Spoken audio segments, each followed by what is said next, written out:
बिस्मिल्लाहिर्रहमानिर्रहीम अस्सलाम वालेकुम रहमतुल्लाहि व बरकातुहू ग्रानो कुतन को और उदन को ज़ैम खैबर पख्तूनख्वा साहिबजादा सुहेल जावेद और दा जमा यूट्यूब चैनल दी ग्रानो कुतन को नन मंगा पदे विलाक के द खैबर पख्तूनख्वा हवाले सरा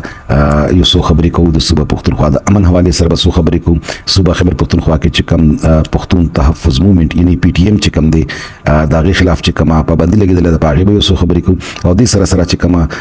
ग्रैंड जरगा प खैबर पख्तूनख्वा हाउस के द वज़ीर आला अमीनुल्लाह गंडापुर په میزبانه کې شوی دا د حواله سره به یو څه خبرې کو خو د نمخ کې چې په دې خبرې کوم تاسو ټول ملګرو ته دا درخواسته چې زما دا یوټیوب چینل سبسکرایب کې لایک کې او کمنټ هم کې ګران کوتن کو څنګه چې تاسو ته پته ده د منظور پښتين سیب طرفه پښتون تحفظ موومېنټ یو تحریک شروع شو د تیرې مدینه او د تحریک چې کم دی وقتن فوقتن په ملک کې او خصوصا په جنوبي اضلاع کې زمون په قبایلی علاقو کې کمی جرګې یا کمی جلسې جلوسونه چې کړی دي او لګیا دي کمی کول د بدقسمتۍ نه کې د ملک خلاف د ملک د سلامتۍ خلاف د ملک د ادارو خلاف داسې خبره وکړي دي د ملک خلاف په داسې خبره کې دي چې هغه ډېرې تشویشناکې وي او تر دې پورې چې د پاکستان د جنډې توهین پاکستان خلاف د ادارو خلاف خبرې کېدل د بل ملک جنډې چې کم دی هغه په هوا کې لهراول او خپل ادارو ته کنزل کول او بیا دا ویل چې موږ په دې ملک کې نوسو او موږ دا ملک بیلو او پښتانه چې کم دي هغه د پاکستان نه بیلیږي نو داسې مطالبه چې کم دي ظاهر ده د یو ریاست لپاره هم قابل قبول نوي او هم دغه وجبه چې په پی ټی ایم باندې د منظور پښتون په دې جماعت باندې د وفاقي حکومت طرفه پابندي ولګیده او د دې خلاف یو کاروي کې ظاهر ده د پښتون تحفظ موومېنټ درې کارکونان چې کم دي د هغي د مرګ او د یو لسو دولسو د زخمي کېدو هم اطلاعات چې دا ډېر افسوسناک واقعه ده په دې باندې چې څونه افسوس وشي ولې چې قیمتي انساني جانونه چې کم دي هغه ضایع شوي دي او ظاهر ده چې کوم شوي دي دا هم پښتانو ظاهر ده چې د سره به امن کم صورت حال دی په جنوبي اضلاع کې هغه نورم خراب شوی دی او د وزیر اعلی او گورنر طرفه خو کلی عام دا خبره کیږي چې راځم جنوبي اضلاع چې کم دي دا نو گوز ایریاز دي ظاهر ده چې کوم اوس پابندي لګیدل د وفاقي حکومت طرفه په پی ټی ایم باندې د دینه بعد چې کم صورت حال پیدا شوی دی هغه ډېر تشویشناک دی او د دې حل لپاره د صوبه کې امن راوستو لپاره وزیر اعلی خیبر پختونخوا یو کوشش کړی دی هغه په وزیر اعلی هاوس خیبر پختونخوا کې یو ګرینډ جرګه منعقد کړی دی نن او په دې ګرینډ جرګه کې د ملک چې څومره سیاسي جماعتونه دي هغه د اپوزیشن دي او هغه حزب اقتدار کې دي دا غي ټولو قائدینو یا د هغه وفود چې کم دي هغه په دې جرګه کې په دې ګرینډ جرګه کې شرکت کړی دی په دې ګرینډ جرګه کې د وفاقي حکومت وزیر داخله چې کم دي محسن نقوی صاحب هغه پکې شامل او گورنر خیبر پختونخوا فیصل کریم کونډي وزیر اعلی خیبر پختونخوا امین الله گنڈاپور د پاکستان مسلم لیگ نون رهنما امیر مقام د عوامي نېشنل پارټي صدر ایمل ولی خان د پاکستان تحریک انصاف چیئرمین دی وخت چې دی قائم مقام بیرسټر ګوهر د سره پروفیسر ابراهیم د جماعت اسلامي طرفه او سکندر شیرپا د قومي وطن پارټي د طرفه په دې کې هم شامل دي د سره بزدا ویما چې کوم وفاقي حکومت او د پاکستان تحریک انصاف صوبایي حکومت ترمنځ کم اختلافات چې کم مسلې چې کم د دې ترمنځ وي په سیاسي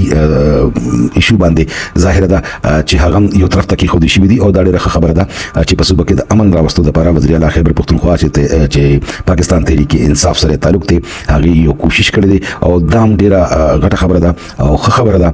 چې نور کم سیاسي جماعتونه دي بل خصوص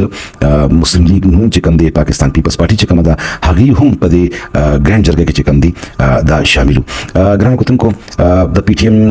باندې چې کومه پابندي لګیدلې ده ظاهر ده چې دا فل حال د ښکاری چې را ده پابندي برقراري او کنه د حواله سره چې کومه دا نن ګرینډ جرګه ده په دې کې به د سیاسي جماعتونه خپل فیصله چې کوم ده هغه بکای او ټول اختیار به وزیر اعلی خیبر پختونخوا ورکی ویل کېږي داسې چې په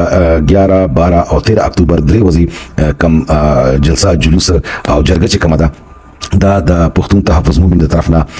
په کوکي خیل په ځمکه باندې وکیږي او د وخت کې کوکي خیل چې کوم دی هغه بزد دی چې دا جرګه چې کومه ده په قبایلی علاقو کې دا به خامخا کېږي په دې جنوبي اضلاع کې او د دې نه به هیڅ قسمه مونږ شاته نه ځو ظاهر ده چې کومه ګرینډ جرګه ده په وزیر اعلی هاوس کې د کې چې کومه فیصله وشي نو ویل کېږي داسې چې وزیر اعلی خیبر پختونخوا مکمل منډیټ سره به د منظور پښتين په دې جرګه کې چې کومه ته امن جرګه به ویل کېږي په دې کې به شرکت او چې دا کوم مسلې پیدا شوې دي په جنوبي اضلاع کې د امن امان حواله سره د دې مسلو لري کول د لپاره به سنجیده کوششونه کیږي او په جنوبي اضلاع کې چې کم دی د امن راوستو د لپاره به خصوصي اقدامات کیږي او د ټول سیاسي جماعتونو چې کم دي هغه به د دې په شا باندې ولاړ چې دا ډیره خبره ده. ګران کوتونکو زه به دا مو چې د منظور پښتون چې کم تحریک ته دی حواله سره وزیر داخله دا وینا کړې و چې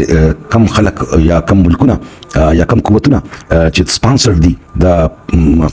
تحریک د پی ټی ایم په بیگ باندې چې کم دي نو هغه دا ویلو چې دا مونږ ته پته ده چې دا قوتونه څوک دي او څوک یې سپانسر کوي دي ته فنډینګ څوک کوي او د دې څه مقاصد دي او څه عزایم دي.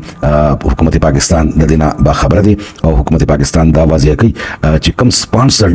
زموږ په ملک کې انتشار پیدا کوي د امن امان مسله پیدا کوي او ملک کم دی هغه د عدم استحکام طرف ته بوزي نو پاکستان دا حق لري چې د دې په ذهنو کې د دې په ملکونو کې هم دغه شان وکړي شي څنګه چې دوی لګیا دي دلته کوي. زما په خیال دا د وزیر داخله د طرف نه یو کلو وارننګ دی هغه قوتونو ته کم چې په پاکستان کې عدم استحکام پیدا کولو کوشش کوي. ګران کوتونکو د وخت کې ضرورت دی خبره دی چې په ټول ملک کې بالخصوص په صوبه خیبر پختونخوا کې امن او امان قیام چې کم دی دا ډیر ضروری دی ولې چې صوبه مخکې معاشي تور باندې هم کنګال ده او ظاهر ده چې په صوبه کې امني او د امن امان صورتحال بهتري خي مظاهره ده چې د بار نه به انویسټمنټ چې کم دی په دې صوبه کې کیږي او د صوبې معیشت چې کم دی هغه به ترقی طرف ته ځي. ټول سیاسي جماعتونو ته پکار دادي چې د وخت کې یو موټی شي او کم قوتونه چې د پاکستان خلاف د پاکستان کې دا کوشش کوي چې هغه د پاکستان عدم استحکام شکار کی پاکستان کې د عدم استحکام کی وی او د پاکستان عوام چې کم دي چې کم دي په امن کې وخت نه کی مظاهره ده ټول قوم نه پکار دي چې هغه خپل سیاسي پارټو سره خپل ریاست سره ودرېږي او کم قوتونه چې په ملک د عدم استحکام پیدا کولو کوشش کوي د دې سختۍ سره محاسبه وکړي ولې چې د ملک د یوې سیاسي پارټۍ نه دی د یو سیاسي جماعت نه دی د یو مذهبي جماعت نه دی صرف د ریاست